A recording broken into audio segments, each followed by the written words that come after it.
evening, ladies and gentlemen, and welcome to the Lair of the Film Exorcist. Tonight we will be reviewing Love, Chanibio, and Other Delusions, which came out in 2012 and finished up in 2018 and follows the story of a high school student who wants to forget his embarrassing past and live a normal life while dealing with the new girl who's just as delusional as he was in his past.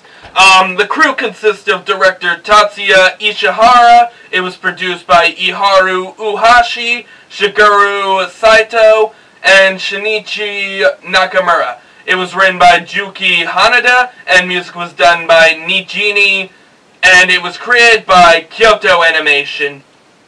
The cast consists of Yuta Dagashi, who is voiced by Jun Fukuyama and Loraldo Anzaldu. Rika Takanashi is voiced by Maya Ichida and Margaret McDonald. Shinka Nibitani is voiced by Chinatsu Akasaki and Maggie Flecknoe. Sanai Dekamori is voiced by Sumire Usaka and Brittany Kubaski. Kumin Tatsuyori is voiced by Asuma Asakura and Emily Neves. And Satune Shinichimiya is voiced by Jiri Nagatsuma and Christina Kelly. Now, on to my opinion. I'd like to just start off with saying that I was actually a Chanibio in the sense that for a while I thought I was a vampire, in the sense that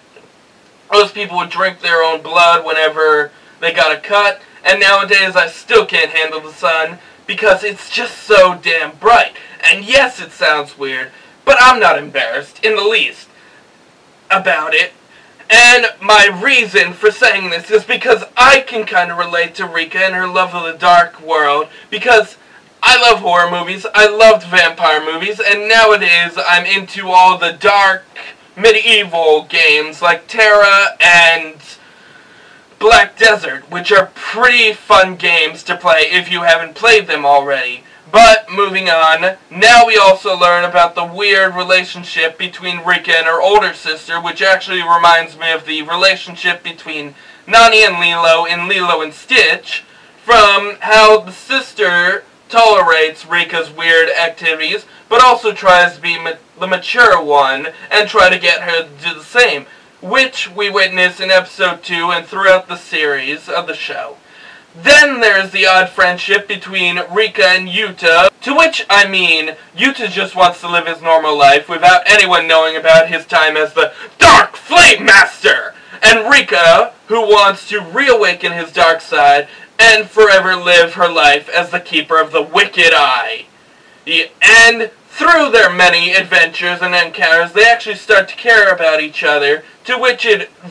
envelops or develops into a huge relationship, and it's pretty sweet. We also can't forget about the relationship between Yuta and Makoto, who's played by the same actor who voices Yuhei Tsunohara in Clannad. If you guys don't know who that is, that's the blonde boy that said all that in the toilet throughout After Story, which was pretty funny. But the difference is he's basically the same character, but a lot less eccentric, except when he changes his hair after he goes bald throughout the series. And by that I mean his hair becomes yellow and spiky, and there's black at the bottom, and actually a teacher forced him to shave his head again, which, again, pretty funny, especially when it goes with his dark skin close to the end of the second season and the movie. Yeah, and most of the time, people can't tell it's him, or they forget who he is, which is, again, pretty funny moment in this. But this relationship developed because Makoto doesn't know who Yuta is, and he just tries to treat him like a normal person, unlike Rika and the rest, who treat him like what he used to be, or like some weird kid dealing with Rika all the time. There is also the bond between Sanai and Shinka, where they fight all the time, because like Yuta, Shinka has her own embarrassing past, which she used to be a Chinobani, called Mori Summer, and she wants to give that up and become more popular, to which we also find out she can be really rude when she wants to hide it all the time, when she really wants to hide it, and actually she begins to care more about Dekamori, despite all the times she calls her fake Mori Summer and attacks her. But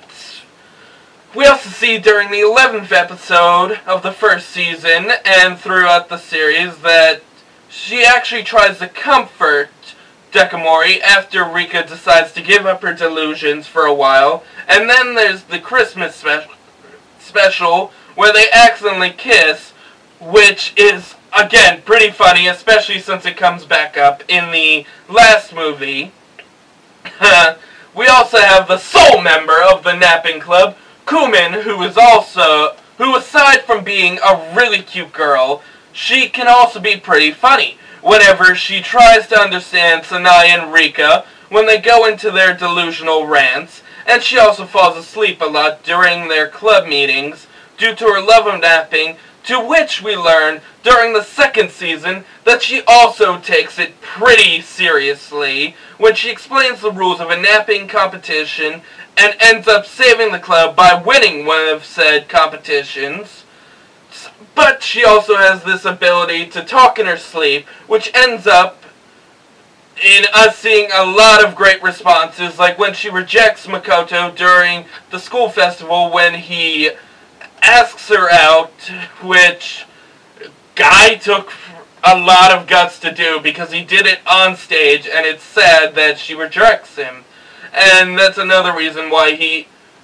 because of that, he gets a job as a lifeguard and becomes the almost black-looking guy we see throughout the movie and the rest of the series. We also have our last main character, who's Yuta's Chinobani inspiration and friend, Satone, who is also known as Sophia Ring SP Saturn the 7th, who begins to appear during the second season and causes trouble when it comes to Rika and Yuta's relationship because of how close she is to him, and to which we learn she's actually in love with him, and she actually gave that up years ago because she wanted to continue being the dark magical girl that she was, which is pretty sad and heartbreaking because I wanted to see where this could have gone. Next, I also think I should talk about the weirdest moments in the franchise, like how when Yuta gets mad in the first episode, we literally watch him jump around like Mario and destroy the nurse's office because of Rika, and on many occasions he also does hit her repeatedly with either his hands or objects, like again in the first episode when he hits her with the height machine, and he also karate chops her a lot of times, or when he gets annoyed at her, he flicks her in the head. We also see Rika's sister hit her in the head with a ladle in the second episode because she feels she needs to learn to grow up. And it also is a symbol of her job as a chef, to which we learn it's major, and she's really good at it, because she ends up going to Italy and starting this whole thing where she wants Rika to go with her, which ends up with Rika moving in with Yuta and all these hijinks. But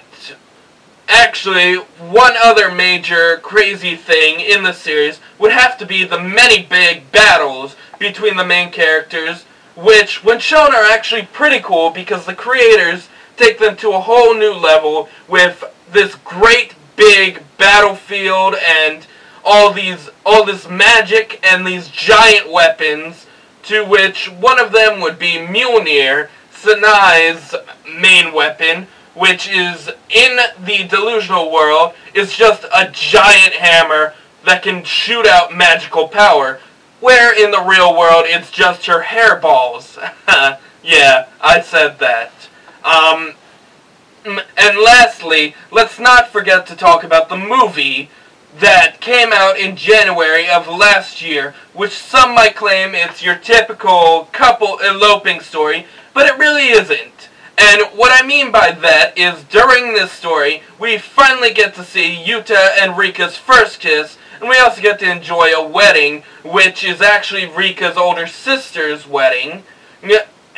But mostly, it's about the journey that these two take just to realize that they want to be together forever, despite what they may have to give up, like Rika having to give up her powers just to be with him. And I loved every second of it. So yeah, with its amazing storytelling elements, and its many changes to the normal guy, falls for the weird girl trope, it was pretty fun. It was a pretty fun ride, and I'd really love to give it a 10 out of 10 for truly touching my heart and making me laugh throughout the whole series. And I just wish we could have more, but who knows what the future will bring. Maybe we'll get a third season to show us their time in college, or they'll finish it up like Kanan, where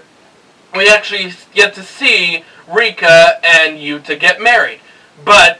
I'd also just like to shout out Nakano Miku once again for recommending this series, and I can't wait to do quintessential quintuplets next week as a true thank you to him for suggesting this. So yeah, this has been my review. We'll see you guys next week for, again, quintessential quintuplets, and just have a wonderful night.